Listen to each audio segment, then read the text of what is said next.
ओम शांति आचार्य जी। विवाह संस्कार के बारे में आप मार्गदर्शन हम लोगों को बताएं कि किस तरह से करना चाहिए। आज विवाह संस्कार जितना उपेक्षित हो रहा है उतना शायद ही कोई संस्कार उपेक्षित हो रहा होगा। लोग नाम तो विवाह संस्कार का करते हैं, लेकिन वास्तव में वहां पर संस्कार होता ही नहीं है।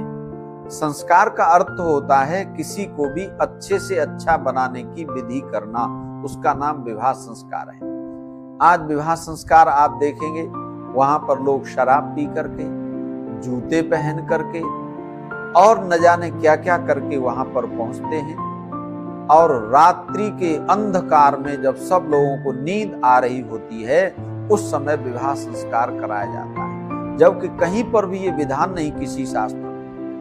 हमारे यहाँ तो विधान था गोधूलि बेला में, शाम के समय जब गौएं चर करके लौट रही होती हैं, अर्थात शाम को सूर्यास्त होने के पहले विवाह संस्कार शुरू हो जाए और सूर्य अस्त होने के थोड़ी बहुत देर बाद तक विवाह संस्कार संपन्न हो जाना चाहिए। तो निश्चित रूप से अगर सही समय पर विवाह करेंगे तो लोगों का उत्साह रहेगा और विवाह के सही अर्थ को जान करके, क्योंकि विवाह में जो मूल है वे पति और पत्नी है, और हमें नई पीढ़ी को बताना होगा कि विवाह संस्कार ही मनुष्य को सामाजिक प्राणी बनाता है।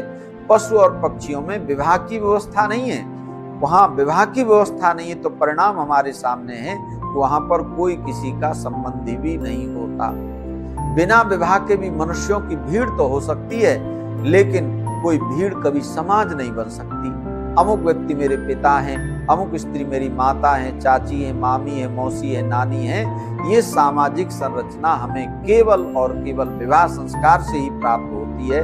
इसलिए धरती के सब मनुष्यों को जो चाहते हैं कि लंबे समय तक मनुष्य सामाजिक प्राणी बना रहे, उसको विवाह संस्कार को सही रूप में श्रद्धा के साथ में कराने की परंपरा शुरू करनी होगी।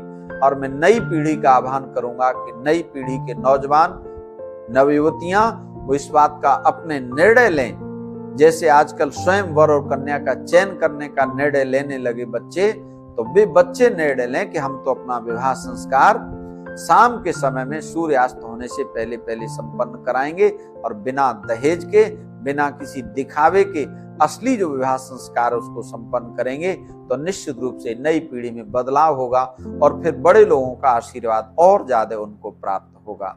बहुत बहुत धन्यवाद। आचार्य जी, बहुत बहुत धन्यवाद। आपने विवाह के बारे में हमें बताया।